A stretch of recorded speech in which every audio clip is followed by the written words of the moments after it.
Topic है inverse of an integer mod m के अंदर। ठीक कि इन्वर्स हमने फाइंड करना है, इंटीजर्स का इन्वर्स कैसे हम फाइंड करते हैं मॉड एम के अंदर। डेफिनेशन है an integer a is called the inverse of an integer b, कि एक इंटीजर ए को हम इन्वर्स कहेंगे दूसरे इंटीजर बी का, कब मॉड एम के अंदर, इफ़ ए बी कंग्रेंट हो वन मॉड एम, कि जब ए और बी का हम प्रोडक्ट लें, ठीक है, वो कंग्रेंट हो वन के मॉड एम के अंदर, तब हम कहेंगे कि ए जो है वो दूसरे इंटीजर बी का इन्वर्स है।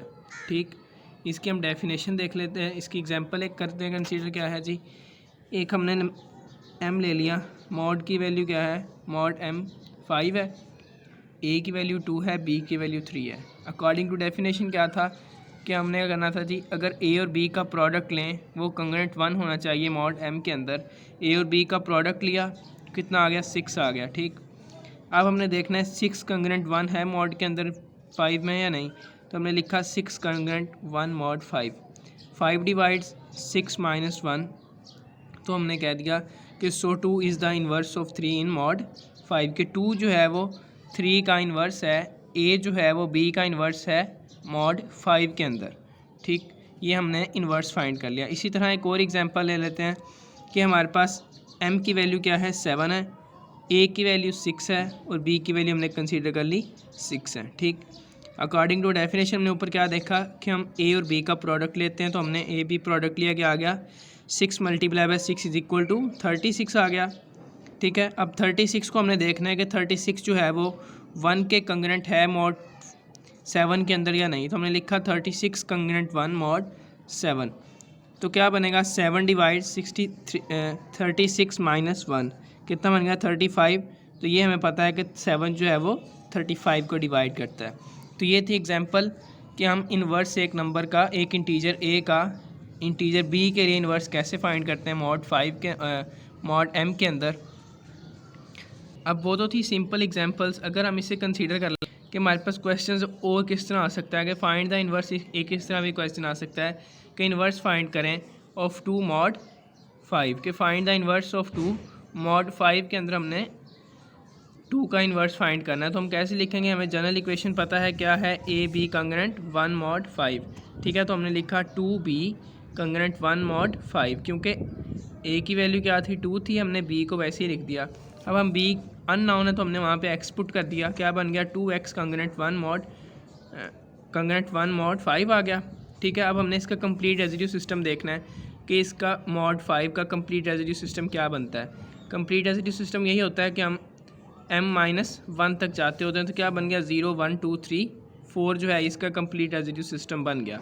अब हमने इनमें से देखना है कि कौन सा नंबर ऐसा है जो यहाँ पे हम x की जगह पुट करें तो ये इक्वेशन जो है ये सेटिस्फाई हो जाए। तो हमने यहाँ पे सबसे पहले x को 0 पुट किया, तो क्या आ गया, 2 इंटू 0 कंग्रेंट 1 मॉड 5, जो कि ये इक्वेशन जो है सेटिस्फाई नहीं होती, 0 हो जाएगा। क्या बनेगा, 5 डिवाइड 0 माइनस 1, जो कि इसे डिवाइड नहीं करेगा।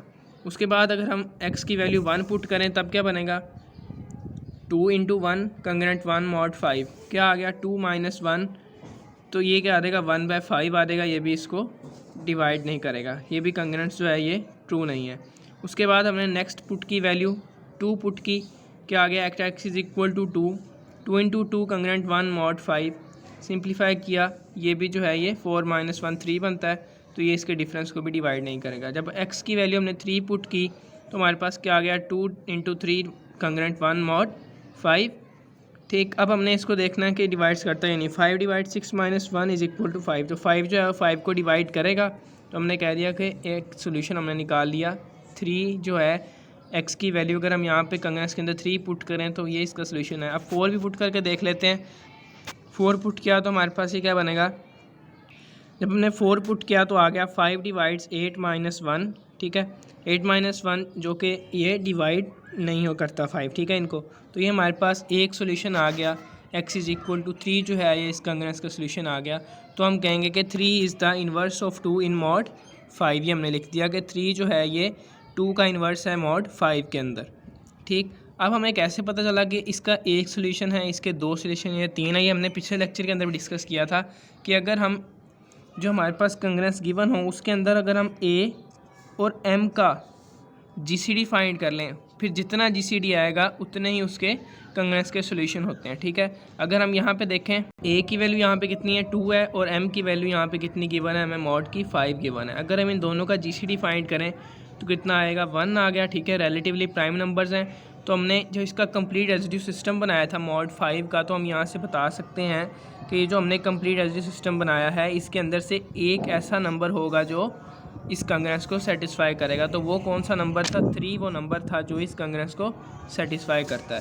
तो ये था कि हम सॉल्यूशंस का एक इन नंबर्स का दूसरे नंबर के साथ इन्वर्स कैसे फाइंड कर सकते हैं मॉड M के अंदर, ठीक है। नेक्स्ट हम देखेंगे सिस्टम ऑफ लीनियर कंग्रेसेस जो है, ये congruences is a solution which satisfy every linear congruence is the system. कि हमारे पास अगर हम एक सॉल्यूशन सिस्टम कंसीडर कर लें लीनियर कंग्रेसेस का, तो हम उसके अंदर से अगर एक वैल्यू हम फाइंड कर लें, एक किसी कंग्रेस का सॉल्यूशन फाइंड कर लें, तो अगर वो सॉल्यूशन जो है वो एक सॉल्यूशन तमाम कंग्रेसेस को सेटिस्फाई करे तो हम उससे कहते हैं कि सॉल्यूशन ऑफ द लीनियर कंग्रेसेस, ठीक है।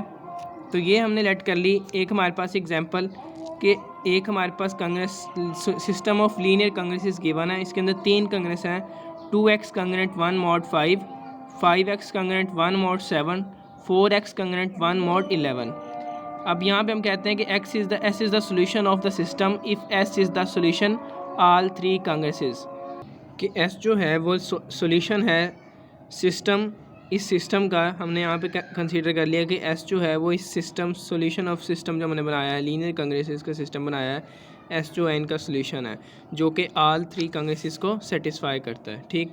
अभी हम देखते हैं कि ये S की वैल्यू हम क्या देखते हैं। अभी जो हमने पीछे एग्जांपल देखी वो यही थी 2x कंग्रेंट 1 मॉड 5, वहाँ पे हमारे पास x की वैल्यू क्या आई थी, 3 आई थी, ठीक है। हमने वहाँ पे इन्वर्स क्या फाइंड किया था, जो हमने पिछली एग्जांपल देखी इन्वर्स 2 मॉड 5 के अंदर हमने देखी, वहाँ पे x की वैल्यू हमने क्या देखी 3 आई थी, ठीक है। तो हम अगर इसी को लेके चलें कि अगर हमारे पास इस कंग्रेस का जवाब जो है वो 3 आ रहा है, तो क्या 3 जो है इन 2 कंग्रेसेस को भी सेटिस्फाई करता है या नहीं करता, ठीक है, ये देखते हैं। तो ये हमारे पास पहली congruence 2x congruent 1 mod 5 at x is equal to 3 पे, ठीक है। तो ये 2 × 3 कंग्रेंट 1 मॉड 5 डिवाइड जो है 5 जो है वो डिवाइड करता है 2 × 3 - 1 को। ये हमारे पास पहली कंग्रेस ट्रू हो गई। उसके बाद हम देखते हैं अगर ये x हमने, क्योंकि x की वैल्यू जो है वो ऐसी लेनी है जो तीनों कंग्रेसेस को सेटिस्फाई करे, ठीक है। तो हमने अब x की वैल्यू 3 जो हमने ली थी पहली कंग्रेस के लिए, अब देखते हैं ये दूसरी को भी सेटिस्फाई करती है या नहीं। तो अगर हमने x की जगह पे दूसरी कंग्रेस में भी यहाँ पे 3 पुट करते हैं तो क्या बनेगा 5x कंग्रेंट 1 मॉड 7, ठीक। At x is equal to 3 पे 3 पुट किया, 5 × 3 कंग्रेंट 1 मॉड 7 डिवाइड्स हमने देखा 15 - 1 14 आ गया, 7 जो है 14 को डिवाइड करता है, तो इस सेकंड कंग्रेस भी जो है वो ट्रू हो गई इस मॉड x की वैल्यू जब हमने 7 पुट की। तो फिर तीसरी कंग्रेस देखते हैं 4x कंग्रेंट 1 मॉड 11 थी, यहाँ पे हमने x की वैल्यू 3 पुट की, क्या आ गया 4 × 3 कंग्रेंट 1 मॉड 11, ठीक है। तो क्या बन गया 11 डिवाइड 11 जो है वो 11 को डिवाइड करेगा, तो यहाँ पे तीसरी कंग्रेस भी जो है ये ट्रू हो गई। तो हमने जो x की वैल्यू निकाली ऐसी हमने वैल्यू निकालनी है जो तीनों कंग्रेसेस को सॉल्व कर दे, तो हमारे पास क्या आ जाएगा सॉल्यूशन ऑफ लीनियर कंग्रेस आ जाएगा। तो हम यहाँ कह सकते हैं कि 3 जो है वो सॉल्यूशन है सिस्टम ऑफ लीनियर कंग्रेसेस का, ठीक है। तो ये हमारा आज का टॉपिक था। नेक्स्ट हम इंशाल्लाह पढ़ेंगे चाइनीज़ रिमाइंडर थ्योरम।